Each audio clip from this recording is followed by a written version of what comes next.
মসজিদের মাইকে হামদনাতে রাসূল সাল্লাল্লাহু আলাইহি ওয়াসাল্লাম গাওয়া নাকি নাজায়েজ?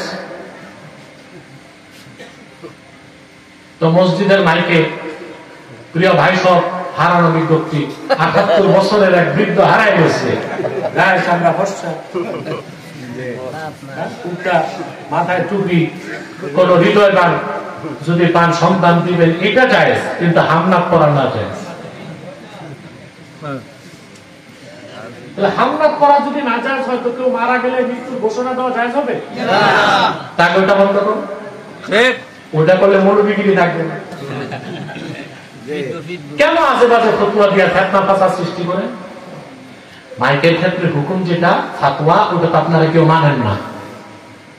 সেটা হচ্ছে ওয়াকেফ, যিনি মাইক ওয়াকফ করছে, তিনি যদি ওয়াকফ করার সময় বলে দেয় এই মাইকে আজান হবে, ওয়াজ হবে, এলাকার ঘোষণাও হবে, তখন ওই মাইকে এলাকার ঘোষণা দেওয়াও জায়েজ। আর যদি ওয়াকেফ শর্ত না দেয়, তাহলে আসলে হামনাত, ওয়াজ মাহফিল, নামাজ, আজান ছাড়া আর কিছু জায়েজ নাই। আপনারা তো কোনের ডরে হোক, মায়ের ডরে হোক, এলাকার লোক মারা গেলে মৃত্যুর ঘোষণাটা দেন, সে না জায়েজটাই যেহেতু জায়েজ বানাইছেন।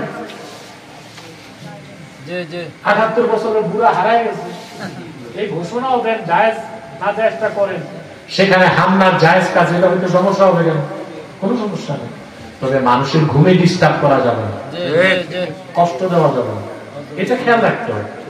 অনেক আছে মনে করেন বুড়া মানুষ, ঘুম কম, বুঝলেন, একটু ঘুমাইছে মনে করেন ৮:০০, একটু ঘুম থেকে যায় ২:৩০, তো বুড়া ২-৪ রাকাত তাহাজ্জুদ করে আর তো ঘুম আসতেছে না, পড়ে যায় মাইকে গজল শুরু করে।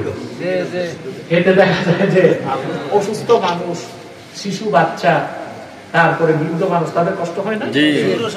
ঠিক আজানের সময় হয়ে গেলে তখন একটু গজল করে, হামনাত করে মানুষকে একটু ডাকলেন, আজান দিলেন, তাতে সমস্যা নেই।